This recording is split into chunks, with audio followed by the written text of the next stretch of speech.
Welcome to the Dev Summit for oneAPI Dev Summit. I'm so glad to be with you today. And when I look at the chat box, I'm so glad to see the advantage of a virtual event is we can actually talk to so many people around the world at the same time. All the way I noticed from Bangalore to Mexico. So we're covering many time zones here. Uh, as you just heard, I run the AI analytics software group at Intel. And when I started my career, I was a computer scientist and for supercomputers. As many of you, I was developing software to help solve a lot of the very computational intensive problems in the world. Now, today, we still work with a lot of people with supercomputers, but not everyone has supercomputers.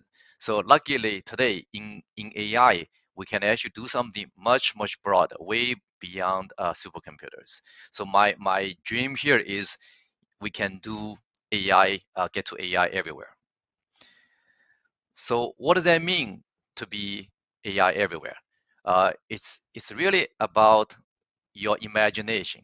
And for each of you, you may have a unique problem you want to solve, and you may have a unique idea about applying AI. And it's really sky is the limit. We can look at the big problems, that require supercomputers, and we can also look at some of the very personal, probably small problems.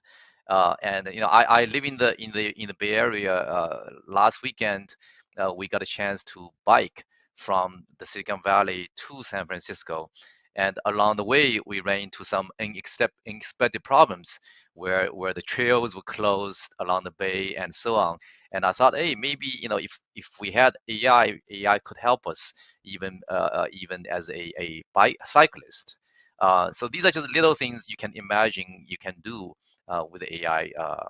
Now, today, we are already on the way to AI everywhere. And as many of you probably already know, we have seen AI applications evolving in many different domains already, all the way from healthcare to finance and to environment. And by the way, these solutions were all developed on Intel platforms, both software and hardware. So it just shows we can do AI already, and none of these applications are running on supercomputers. They're all running on either Intel Xeon CPU or run on the core, or even the Intel special accelerators we've been developing. So we've been seeing AI evolving to be everywhere. Now, when we think about the ingredients of making AI everywhere. And as you have seen, I'm sure, I talked about this several years ago. Many other people talk about several years ago. It was not a new thing, right? So AI, particularly deep learning, really depends on three ingredients here.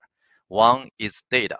So a lot of people have data. If you look around different enterprises, there's just so much data being kept and being collected as well.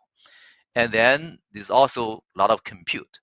Uh, Many of us involved as Intel and other companies were creating a lot of compute capabilities and algorithms. You have seen there's advancement in terms of from machine learning to deep learning, variety of deep learning technologies. We will see some of these examples as well.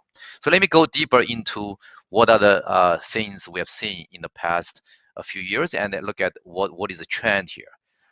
So this is one study done by IDC, and they just show data is exploding, right? Just so much data becoming available, and you can just imagine all these big numbers here. And for many of you, particularly if you're coming from enterprises, it's just not surprising. We have a lot of data here. And then if you look at the compute technologies, so Intel is one of the major players in advancing the compute technologies here. We have been adding a lot of acceleration for these computational problems, particularly for AI. And traditionally, our compute tends to be on the scale, what we call scalar computation.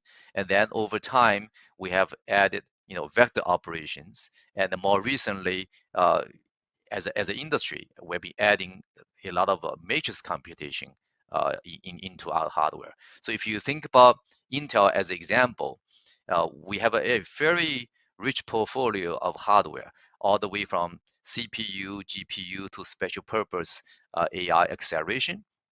And for each one of them, we're adding special hardware acceleration for them. Even for CPU, our next generation CPU on the Xeon side, we will have what we call AMX, which is basically a matrix engine here. Now GPU, needless to say, GPU itself, it has a lot of flops, and we have acquired a company in the past couple of years. So we already Habana deliver a special purpose AI accelerator as well. So there's a lot of compute becoming available to all of us. Now, on the algorithm side, things have moved quite a bit as well. It's also exponential growth. So this is just one way of looking at the algorithm change, which is as measured by the size of these machine learning models. And in the past many years, you see a more of a level growth in terms of model size. And the recent 2 years, there have been very, very significant growth in terms of the model size. And if you look at the number of parameters, it's reaching, trillion. It's at the trillion level, right? It's getting more and more complex. And the other side of things, not on this slide here, is we should also go the other way as well. So when one end of it, we're seeing large number of, these large models. But on the other hand, we're also seeing smaller models that can be very, very powerful. These smaller models can be deployed in smaller devices, like edge devices as well. So we're seeing really growth in many different directions here. Now, with all these three ingredients, you would imagine AI would be everywhere today already. Now, the reality is not quite there yet, right? AI is a ultimate goal we believe we can get to, but today is not quite there yet. And we've been looking at why they're not. So there's also a study done recently by VentureBeat, and they said among the AI concepts, vast majority of them, if effectively 87% of them, never made it to real product, right? And so there are reasons for this. You have the ingredients. We're looking for all these solutions of AI applications around it, but there's a gap between the ingredients, the three ingredients I mentioned earlier, and the applications we're shooting for. Now, when we think about why we're not there yet, we list some of the reasons. That may not be the comprehensive list of reasons, but these are some of the key reasons here. Now, we talk about performance. The hardware does have a lot of capabilities in terms of performance. Now, as a developer, I assume many of you who come to this event, you are the developers, you're the data scientists, right? And how easy it is for you to actually get the performance to solve your problems quickly. I mean, that's a key. That's a key. How do you get your problem quickly from our goal is you have your data on one end and you have your insight that you're looking for on the other end. So how do we go from data to insights quickly? And how do we automate the rest of it? And that part is really all about software. So software either are not quite available, or the available software we have are sort of complex. It's not quite easy, to use. So we have tremendous opportunities for all of us.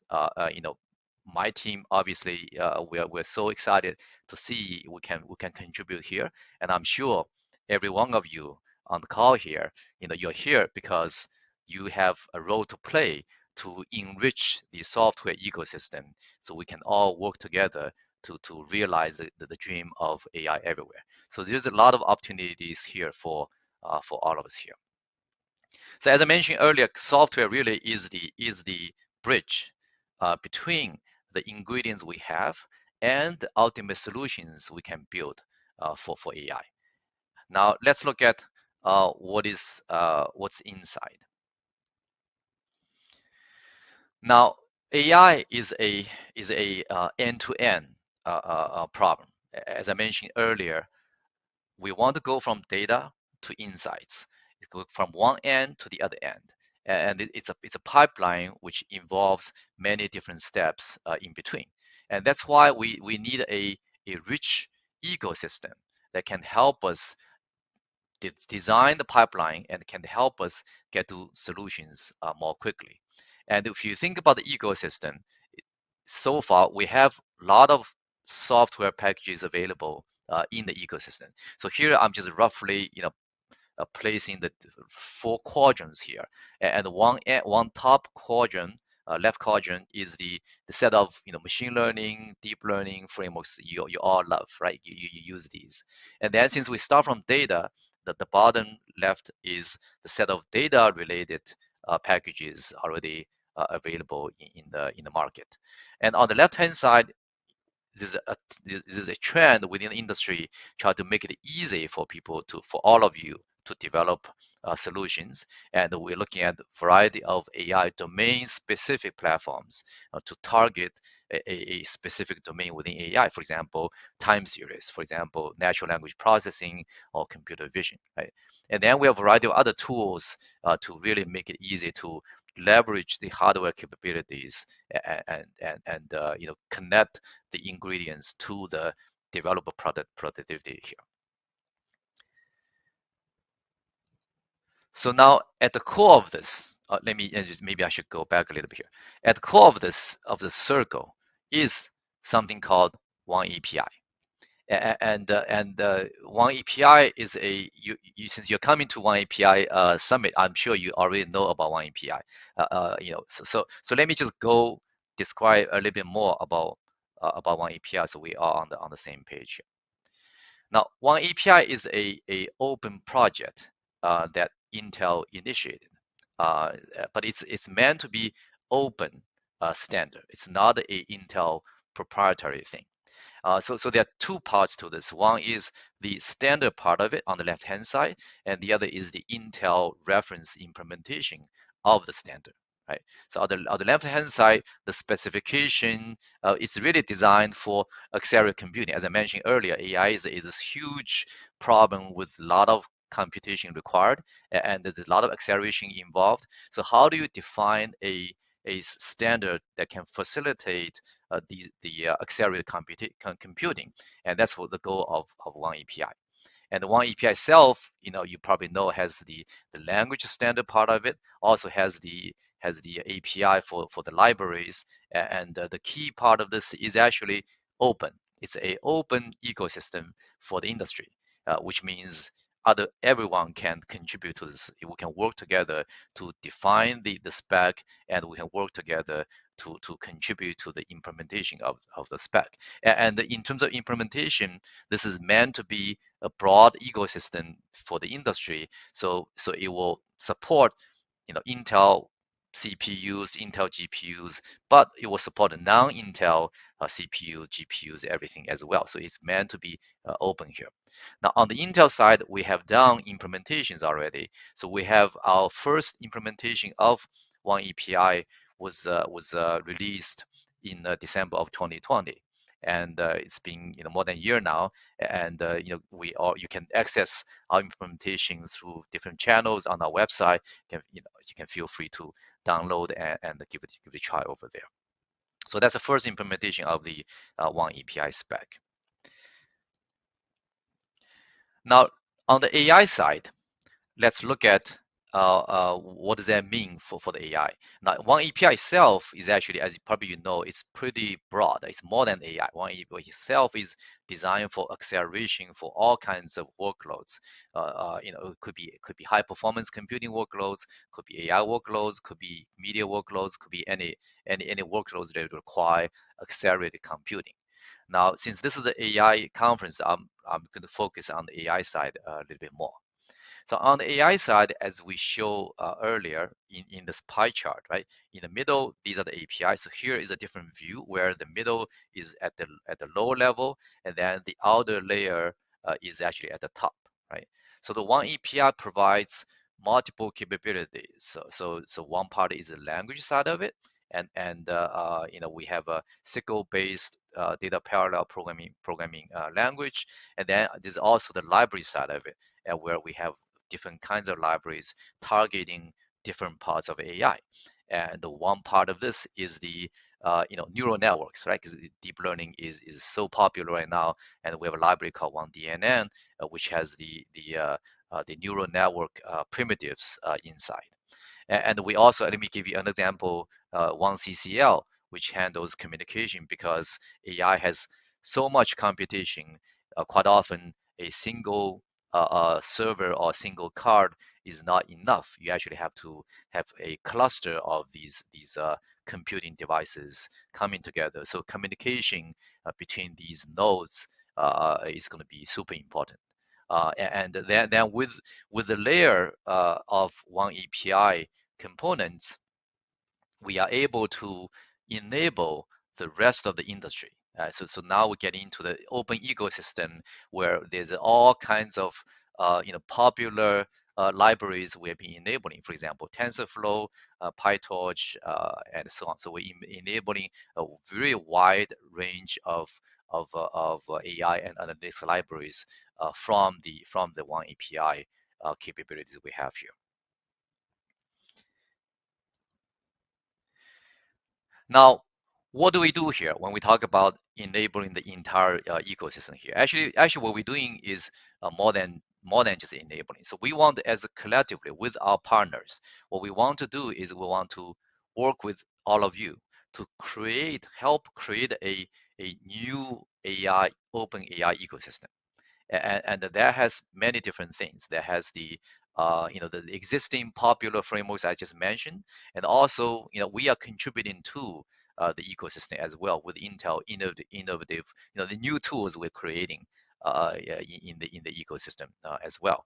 Things like OpenVINO is from Intel. The Intel neural compressors from Intel. These are all sort of Intel new innovation over here.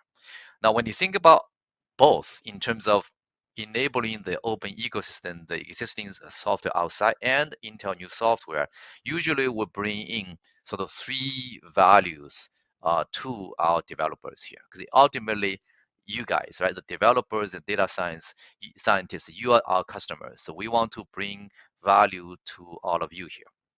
And when you think about the things we are doing from Intel perspective, really it comes down to three things we're doing here. So first is performance. As I mentioned, the foundation for AI is performance because AI is very compute intensive, and you need to make sure we actually deliver enough performance you can solve a lot of AI problems here. And so that's a foundation. And then on top of the foundation, we want to make it easy for you to go from data to insights. And over there, we have two different things we're looking at here. One is what we call simplicity. You can get to solution quickly. And the other is productivity. If you want to develop solutions end-to-end workflows yourself, and we provide a set of tools for you to do things more quickly here. Okay, so let me just discuss all three pieces in the rest of our presentation here. So first, let's talk about performance. As I mentioned, performance is the foundation, and we already discussed these different libraries within oneAPI sitting on top of variety of hardware we have. I mentioned on the CPU side, we have acceleration. On the GPU, we have acceleration. On the Habana, obviously, we have acceleration specific for AI. These are all for AI. So now if we had to develop a software stack for each one of them, then you can imagine it's not very scalable. If you imagine in the industry, there's a lot of people working on different hardware, solutions, and if each one of them has to have an entire stack, that's not really scalable. So that's oneAPI allow us to provide a more of a consistent interface for all the hardware possibilities below you, and that allow us to deliver the top layer software more easily. Now on the performance side, we have seen very significant performance gains from particularly, I'm giving you a few examples of from our hardware perspective. So this is a on the CPU side. It's a I already mentioned we're adding something called advanced matrix extensions or AMX to our next generation Xeon, and that hardware itself will provide a lot of compute capabilities here. Now, before we even get there, right, I want to show you the combined performance difference between, combined between hardware and software. Actually, at the end of the day, it is a hardware software combination that actually delivers the performance gain we have here. So in this case, our baseline is our current generation Xeon in the market, which already has a soft hardware acceleration, for example, VNNI. And we take that as a baseline using TensorFlow. And then from there, we turn on Intel additional optimizations, for example, oneDNN I mentioned, which is the neural network library, and that gives you certain performance gain. And then we added tuning using our tool called Intel Neural Compressor, and that gives you additional performance gain. So even on the software side alone, from our current baseline, current hardware platform, you can see very significant performance gain from there. So somebody probably is doing the math already. You can do 1.5x times 2.9x, whatever the amount number is. It is already very meaningful here, right? And then you go from there to go to the new platform, AM with AMX, you get additional 5.4.8x performance gain here. So we did some run down here there, so you can actually do the multiplication, and really it comes down to 30x if you start from existing hardware, existing software to new hardware, new software coming together. It's a very significant performance gain over there. Now, what does that mean when we have all these performance gain here? So we want to make a comparison, between the software hardware combination versus the other available alternatives in the market. So here, one baseline we can look at is particular for deep learning inference. One of the GPUs designed for deep learning inference is NVIDIA's A30. And for ResNet 50 inference, we measure performance of 16,000 frames per second. And on the Xeon with SFR Rapids AMX, we can actually get to 24,000. So you can actually see a very large performance difference because of the gains we're seeing through hardware and software. Now, similarly, on the GPU side, because we work on both CPU and GPU as well. On the GPU side, we can actually see significant performance gain.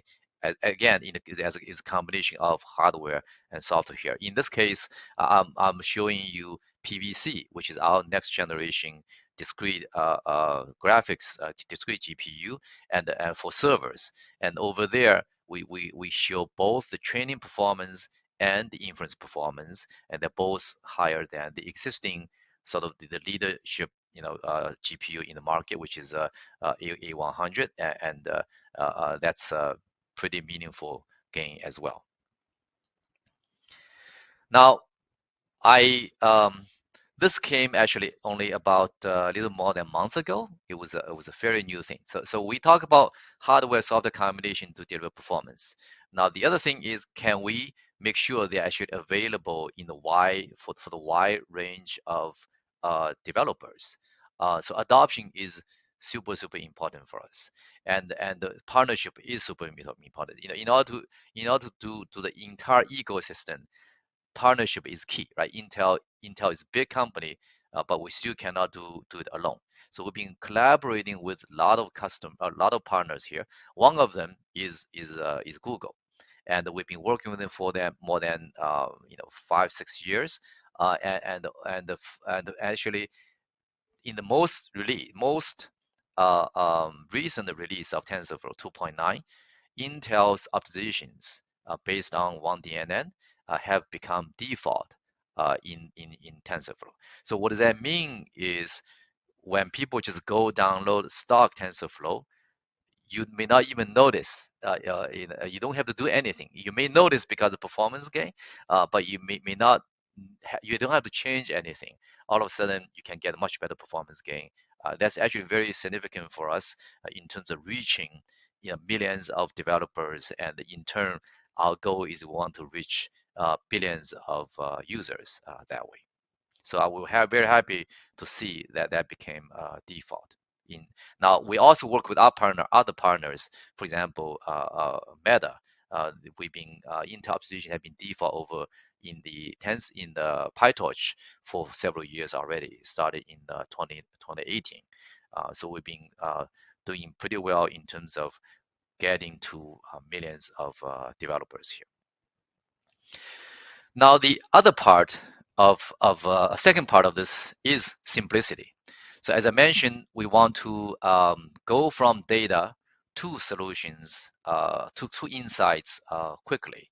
So this is very critical to us. Within more recently, I don't know how many of you follow Intel's events. About less than in May, Intel had a big event called Intel Vision. Over there, Intel and Accenture announced a new collaboration to deliver AI reference kits. And the AI reference kits are, think about AI reference kits, these are the pre-built AI, right? We want to make it easy for data scientists, for developers, application developers to get to AI solutions. And if you can take the pre-built AI, then it's much easier. Either it's already working for you, or maybe you can just do minor tweaking, customization, you get the solution you're looking for. And the goal is to target a variety of industry use cases and to deliver more than 30 reference kits over time. Now, with that, I want to introduce you a very special guest today. So Jean-Luc, who is the CTO of Accenture Applied Intelligence. And at Accenture, he's leading innovation and strategy. And he's also building a very exciting platform over there at Accenture. So let's welcome Jean-Luc.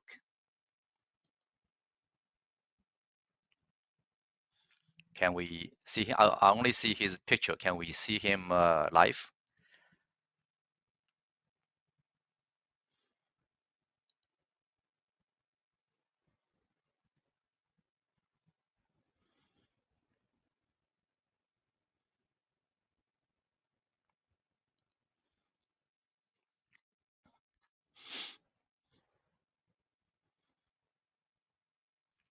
So okay, now we can see him. Great. It's hey, it shows it is real. It's live. So we can see him. So Gianluca, can you speak up a little bit? Can we hear you? I'm speaking. Yes. Good. Good. So Can you hear me? So yeah. So now we can hear you. So I already introduced Gianluca is the CTO of Accenture Applied Intelligence. So Gianluca, please tell us what is your AI vision at Accenture?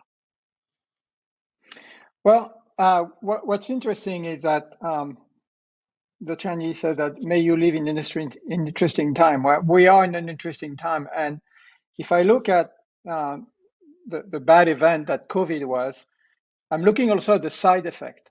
And when I look at the side effect of COVID, is that it completely accelerated digital transformation for every single company. So today, every company must be a digital company. It's just reality, right?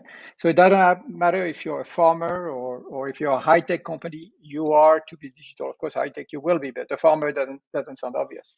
So our vision in the scope of everybody becoming a digital company is that we're going to help people deploy AI, because AI is at the core of digital transformation. If you are data driven, if you look for insight, just like Wei just said, right?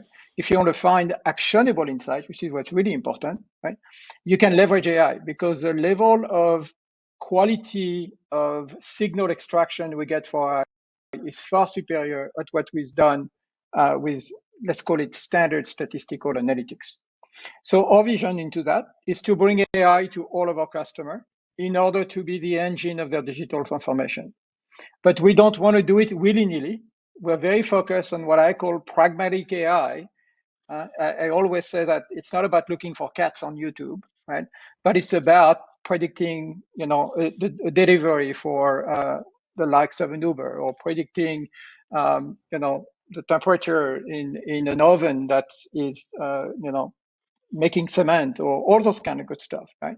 But we want to look at pragmatic AI, but we also want to do it in such a way that it is secure.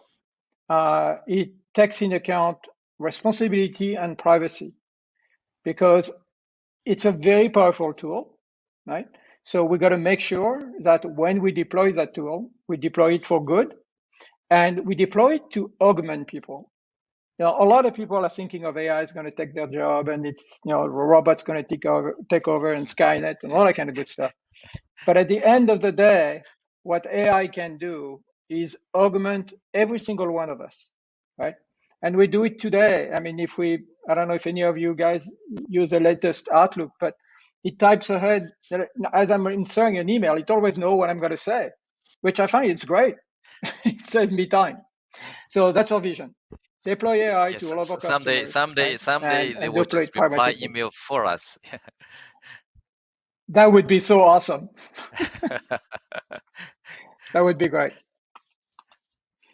Yeah, so it's great to see the broad vision you have on the pragmatic AI, and it's very much aligned with what we try to do to get to AI everywhere.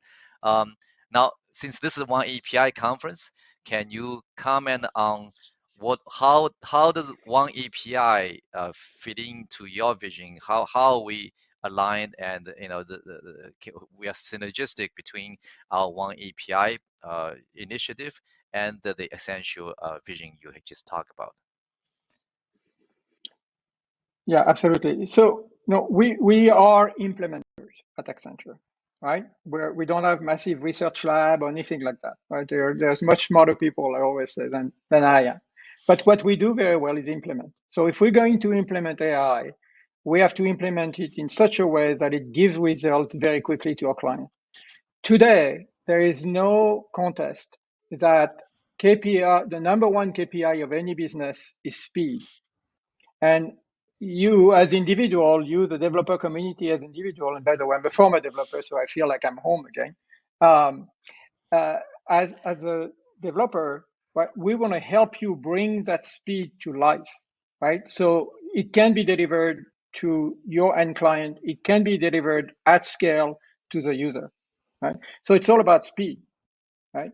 So the reason why we partnered with Intel on oneAPI is, as implementer, we can combine our knowledge of industry, our knowledge of what clients are buying and using, right, with Intel's technology and with Intel optimization for oneAPI, and then deliver something that helps, again, you guys in the developer community, deliver your program faster, deliver the solution, the application faster. And for that, we've built a set of industry relevant reference kits.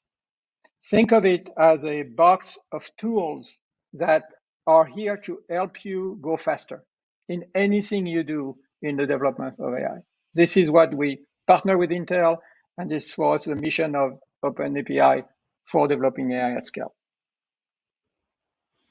Great, great. So actually today, the two of us are going to make a joint announcement on the progress we're making in this direction Wow. in terms of developing reference kits. So we're as Jean-Luc said, we are pragmatics, right? We want to do something real. So this is the real step forward, which means we actually this today is the first time we're delivering the first four toolkits, and it's being really, it's actually went to the GitHub already. You probably know it's open source. It's on GitHub. You can get it from the link above there, and there are four of them. Covering the visual quality inspection, to predictive asset maintenance, to intelligent document indexing, to customer care chatbot. And you can imagine, you can see it cover a variety of use cases, potentially in different industries as well. Um, so I'm so excited we are making progress here. We're getting something real reference kits out there in the ecosystem, and all of you can go give it a try. Start from there. So maybe I'll let Jean-Luc to tell us a little bit more about these toolkits to see what's inside. Of course, I'm happy to help. So our goal was, how can we help millions of developers, right? Literally millions of developers, from people that do UI to data scientists to data engineer to edge developers. It doesn't matter. As long as you develop, we're here to help you. And that's what those reference kits are focused on. What can you do that make you go faster in the delivery to your client and the people that are going to be using your application? So if I zoom on the reference kit, any of those reference kit is made of, think of a acceleration packages, right? We have solution brief, we have a developer guide that help you quickly find your path through the oneAPI. We have codes, code snippets, sample code. We have training data. We have anything that can get you to go faster, right? We have architectures, so you can see how you can deploy this. And of course, we've got a bunch of comparative result or referential result you can get to see if you were able to meet that acceleration that you need. And what we decided to do, of course, is to make sure that every single of the frameworks that are being used on AI, whether it's PyTorch or it's Python, the language itself, it's got that all embedded into it. Right? So every single one of those components you see listed here that are open source and community component, we've, in collaboration with Intel, embedded that acceleration. And then we bring oneAPI, right? And then we associate to oneAPI all of the existing other type of accelerators that were born even before that Intel has done, such as OpenVINO. Somebody mentioned video not too long ago, or even acquisition that Intel has made, like SIGOP. And all of these, combined with the reference kit, is about to help you go faster in delivering what you need to deliver. I urge you to go to the link here on GitHub and go and download them and play with them and try to build something. This is a great hackathon type of opportunity for all of you. So welcome to oneAPI and to our joint reference kit. Over to you, Wei. Great. So let me just I'm a like software developer like all of you guys, right? So I want to really go deep to see. So I actually went to the GitHub a few days ago to check out the code over there. You can actually start from complete code, and actually you have access to data, and that allow you to build your model and train your model, check accuracy, and then also test your accuracy as well. And now I want to look at pick one of the four to give you a little bit in depth to see what you can get out of this. So this example is about customer care. As you probably know, there's a lot of chatbot around, right? And in the past, when you thought about chatbot, you thought, oh, it's a so advanced thing. It must be so hard to develop a chatbot for your business. But luckily, we have one of the reference kit is about the chatbot.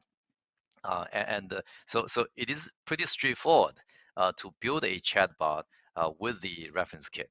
And when you think about AI, you have two parts to this. One is the training of the model, and the other is the inference of deploying the model.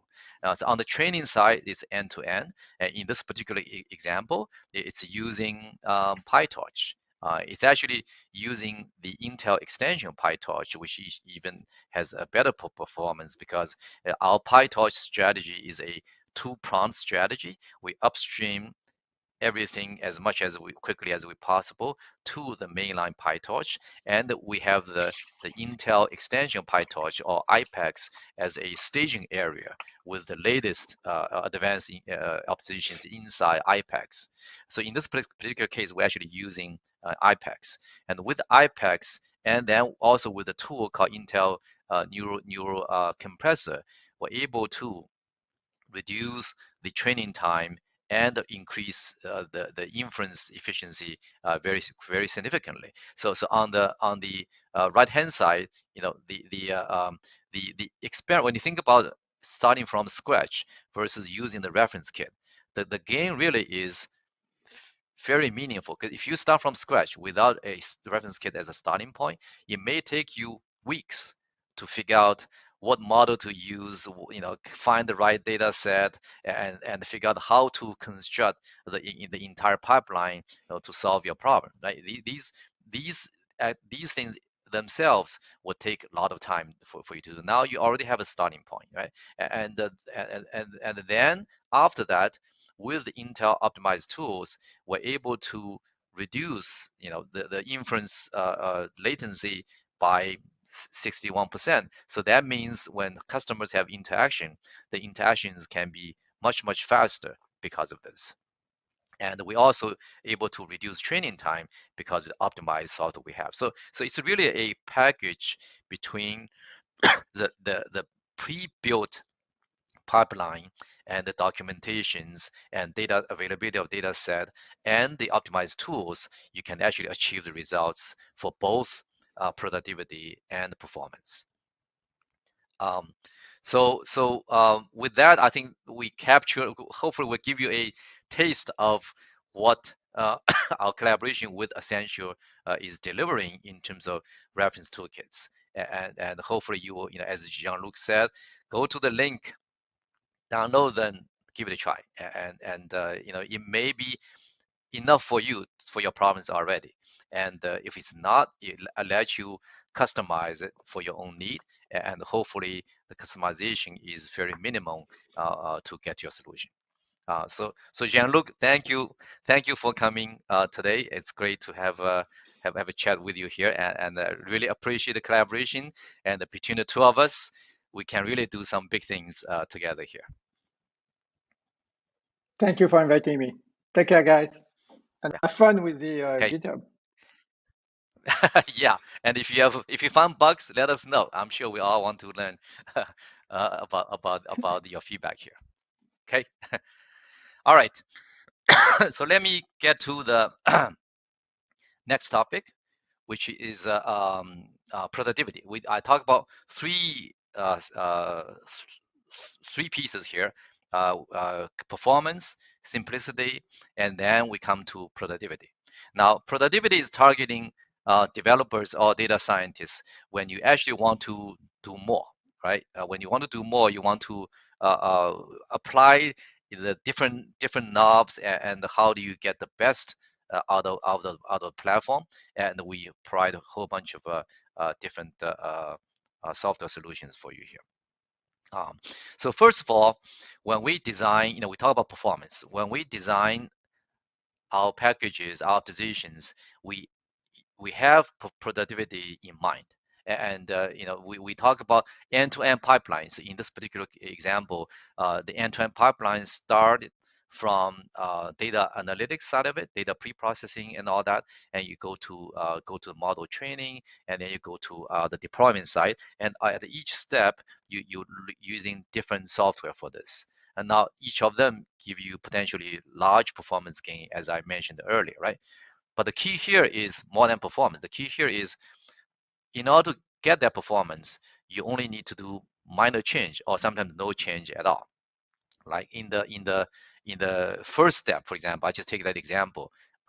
Pandas is a package many people will use to do data pre-processing, and we have a Panda compatible library called Modin, and if you use Modin for this example, you can get 90x performance gain, right? It's very significant. Now, in order to get best significant performance gain, all you need to do is one line change in your code, right? Now, if you go to the other side, let's say, TensorFlow, using TensorFlow for your training and deployment, over there, you don't have to do anything in terms of code change in order to get performance gain here. Simply because, as I mentioned earlier, we have integrated our optimizations into TensorFlow. So we want to minimize the change you have to make in order to benefit from performance. Now, as I talked about earlier, we also, I mean, it's key. We are working with a lot of partners to scale out, right? We want to do AI everywhere. We want to do this at scale. And one of the things to do this at scale is we partner with many ecosystem players, and quite often they have a very wide reach. So in this case, I actually announced with HuggingFace recently, last month, we started a collaboration, and in that collaboration, we are going to make it easy for the HuggingFace community to leverage the optimized software we've been developing at Intel. Now, as I'm sure you know, if you're in the natural language business, HuggingFace is one of the leaders, if not the leader, in that community, because that's a place you go for a lot of models. And our goal is to make sure these models are well optimized for Intel platforms. And we also, as part of this current collaboration, we are creating a library called Optimum Intel library, which has many of the Intel assets over here. For example, already mentioned the Intel extension for PyTorch. I already mentioned OpenVINO and Intel neural compressor, which is a key thing. We actually HuggingFace actually published a blog describing how effective Intel neural compressor is in terms of developing performance.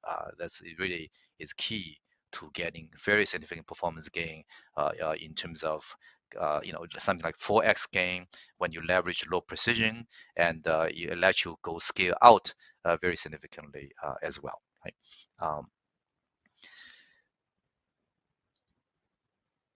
So let me go over a few examples here. And we have seen a lot of applications, as I mentioned at the beginning of the presentation. Now I'm going to wrap up with a few more examples here as well. And so this example using big data and Intel tool called BigDL. And the application is Mastercard. The Mastercard have a lot of data, more than 100 billion records, and they're building a AI services internally. So they're using BigDL to achieve to deliver AI services here. It's really about end-to-end, ease of end-to-end development. And this example is about supercomputing with Ink, with the Intel neural compressor. And over there, on the productivity side, they have achieved more than 10x productivity gain because the Ink let them automate a process of getting the benefit of low precision. And within this is actually at the one of the supercomputing centers in Europe. At CERN, you probably it's very well known. They do high energy physics, and they happen to use GAN for this. And this is a productivity gain is really very meaningful here. And then this is the next example. Also, the last example I want to show you here is healthcare. And this is UPenn Medical School. They're working with many healthcare institutions, hospitals around the world. As you know, data privacy is very important, and the technology here is federated learning. So Intel actually created a tool called OpenFL. So between healthcare, a lot of partners and OpenFL, they're able to get the benefit of federated learning and get a much better quality of the model without sacrificing data privacy here. And over there, inside OpenFL, they also have the Intel optimized frameworks like TensorFlow, PyTorch inside. So in addition to the examples, Intel also has a few programs to make it scale. And one of the programs is called uh, Intel Builders Program.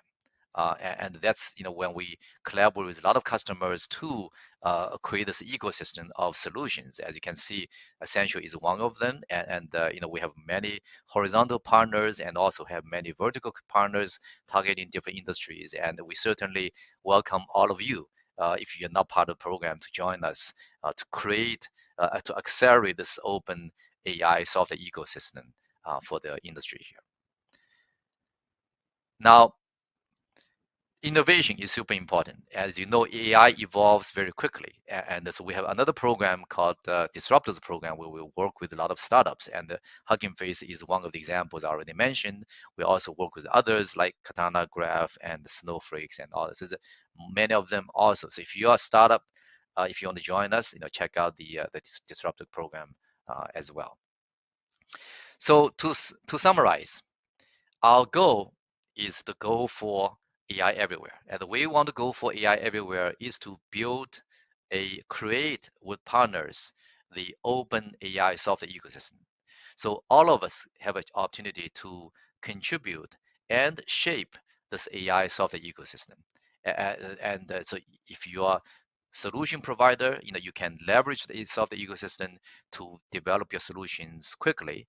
And if you are infrastructure provider, like many of us here, you can help contribute to the oneAPI side as well, both in terms of the specification part of it and the implementation part of it as well. And you don't have to implement on Intel platform. The oneAPI enable you to implement on any kind of platform. So if you have a special accelerator in the startup, check out oneAPI, and really it will help you develop your software stack more easily.